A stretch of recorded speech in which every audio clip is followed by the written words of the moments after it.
An overflow crowd sees former American Senior Community CEO get 9.5 years for $19 million fraud and kickback schemes. State of Montana finds Helena nursing home neglected unsupervised resident who caught on fire. Congress and Trump revamp Medicare Advantage to allow for enhanced benefits to chronically ill. And most VA nursing homes have more residents with bed sores and pain than private facilities. This and more next.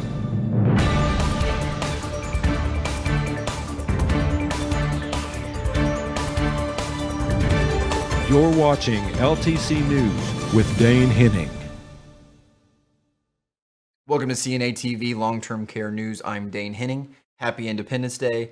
Today is Wednesday, July 4th, 2018. A U.S. District Court judge sentenced former nursing home executive James Burkhart to 9.5 years in prison before an overflow crowd in Indianapolis. Burkhart was one of 4 men accused of conducting more than 24 fraudulent arrangements and kickback schemes that netted more than $19 million. He pleaded guilty in December, 2 years after FBI raids of his office safe deposit boxes and home uncovered 350 gold coins, gold bars, and more than $1 million in cash. A vendor who refused to be shaken down tipped the FBI, which began a vast investigation spanning numerous federal agencies. Authorities deemed Burkhart the ringleader of the conspiracy. They said that over at least a 6-year period, the accused, all of whom agreed to plea deals, used shell companies to falsify and inflate costs of goods and services, allowing them to steal discounts and rebates and concealed kickbacks. Last September, ASC filed suit accusing Burkhart, other former top executives, and former vendors for systematically looting the long-term care provider from 2008 to 2015. Named in the lawsuit were Burkhart, the company's former COO Daniel Benson, former CFO Roger Werner, Burkhart's business associate Steve Gand, and Burkhart's brother Joshua Burkhart. Burkhart was the board chairman of the Indiana Healthcare Association at the time of the FBI raids in September 2015. At the time, ASC operated nearly 100 skilled nursing, hospice, and assisted living facilities in Indiana and Kentucky. Montana's health department found that a Helena nursing home was neglecting patients after an unsupervised resident smoking a cigarette on oxygen caught on fire and suffered second-degree burns in May.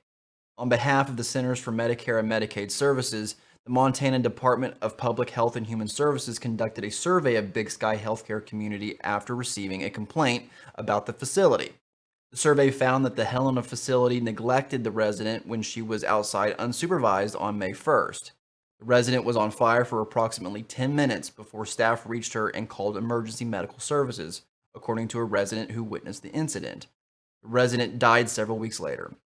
The survey also found that the facility failed to report the incident. Various staff members were unclear of this facility's smoking policy, and some residents were inappropriately left to administer their own medications. We'll be back right after this break. I promise you, in a NACA facility, residents get better care because they're being cared for by a higher educated, and I'm not talking college, I'm talking a person that has industry education. This makes them the best at the bedside, and we've proven it time and time again. NACA takes care of our CNAs, the most important force within any long-term care community. What a pleasure it has been and will continue to be to have the partnership that we have in Arizona, and I would really encourage other states to do the same. Any facility out there that may be watching this that would like to go through the NACA process of transformation, you get a hold of NACA and we'll be there to serve with excellence every day, all day, anytime you need us. For more information, visit us online at nacacna.org or call 417-623-6049.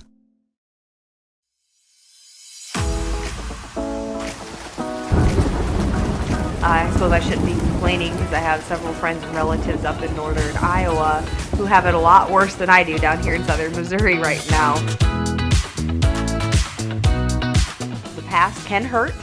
You can either run from it or you can learn from it.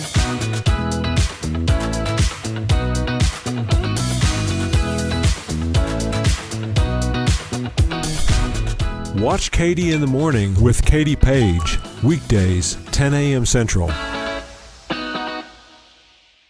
A new new law championed by Congress and the Trump administration aims to provide better care for the chronically ill, the New York Times reported last Sunday. Both parties support the Chronic Care Act, which was included in budget legislation recently approved by the president. Through it, they hope to better address elderly Medicare recipients with multiple illnesses that can build upon one another. The law would help cover certain social factors outside of the reach of medicine that can exacerbate those chronic illnesses such as nutrition, transportation, and housing. About 50% of Medicare recipients are treated annually for 5 or more chronic conditions such as diabetes, Alzheimer's, Parkinson's, heart failure, or rheumatoid arthritis, and they account for some 75% of Medicare spending. With the Chronic Care Act, most of the benefits apply to Medicare Advantage plans, although experts said that policymakers may want to extend similar benefits to those in traditional Medicare. An analysis of internal documents show residents at more than 2/3 of Department of Veterans Affairs nursing homes last year were more likely to have serious bed sores, as well as suffer serious pain than their counterparts in private nursing homes across the country. The analysis suggests large numbers of veterans suffered potential neglect or medication mismanagement and provides a fuller picture of the state of care in the 133 VA nursing homes that serve 46,000 sick and infirm military veterans each year. More than 100 VA nursing homes scored worse than private nursing homes on a majority of key quality indicators, which include rates of infection and decline in daily living skills, according to the analysis of data withheld by the VA from public view, but obtained by USA Today and the Boston Globe. After the investigative report by USA Today and the Globe last week, Louisiana Republican Senator Bill Cassidy and Alabama Democratic Senator Doug Jones introduced legislation that would force the VA to release all of its nursing home quality information at least once a year. This has been your long-term care news update. Everyone have a wonderful week, and I'll see you on Wednesday.